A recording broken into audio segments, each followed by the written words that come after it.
Pengacara Ibtu Rudiana Pitra Romadoni Nasution melaporkan 2 akun YouTube atas dugaan pelanggaran UU Informasi dan Transaksi Elektronik, (ITE). Laporan polisi telah diterima dan terregister dengan nomor LPB 6148 X 2024 SPKTPOLDA Metro Jaya. Menurutnya, akun YouTube yang dilaporkan telah melakukan tuduhan-tuduhan, penyebaran berita bohong, pencemaran nama baik Ibtu Rudiana.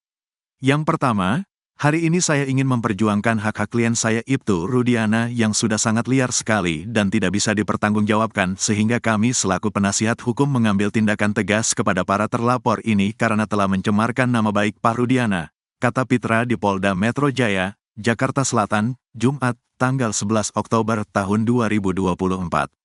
Dalam laporannya, akun YouTube tersebut dituduhkan pasal 27A Undang-Undang ITE, Junto pasal 45 KUHP dengan ancaman pidana 6 tahun penjara.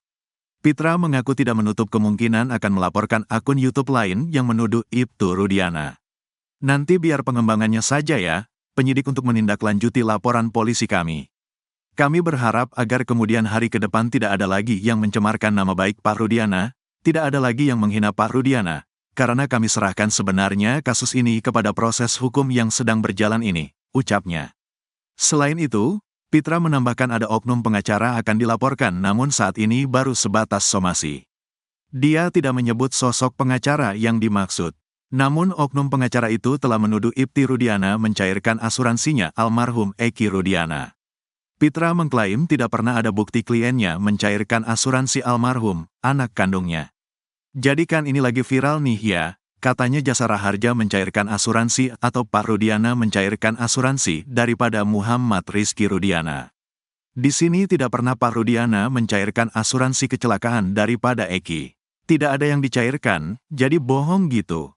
Tidak ada, ungkapnya. Dia menyayangkan tuduhan-tuduhan oknum pengacara yang menyebut Ibtu Rudiana mendapat ratusan juta rupiah atau ratusan miliar rupiah. Justru Pak Rudiana tidak pernah mencairkan di Jasara Harja, tukasnya. Nasib ayah Eki Ibtu Rudiana kini terpojok setelah dituding menyiksa para terpidana kasus Vina Cirebon. Bahkan Ibtu Rudiana dikabarkan bakal segera dipanggil oleh Barreskrim Polri. Sementara itu Titin Prilianti, kuasa hukum terpidana Sudirman dan mantan terpidana Saka Tatal, diperiksa sebagai saksi oleh Barreskrim Polri terkait laporan dugaan penganiayaan yang dilakukan Ibtu Rudiana terhadap kasus Vina Cirebon. Titin hadir didampingi tim kuasa hukum dari Perhimpunan Advokat Indonesia atau PERADI. Titin juga terlihat membawa sejumlah dokumen penting terkait dugaan penyiksaan yang dilakukan Ibtu Rudiana terhadap para terpidana kasus Vina. Sedangkan Saka Tatal juga ikut dipanggil lantaran kasus dugaan keterangan palsu yang dilakukan Aib Rudiansyah dan Dede Riswanto. Sementara itu, kuasa hukum yang mendampingi Titin mengaku pengacara Saka Tatal dan Sudirman itu merupakan saksi ke-11 yang dihadirkan dalam laporan dia terhadap Ibtu Rudiana.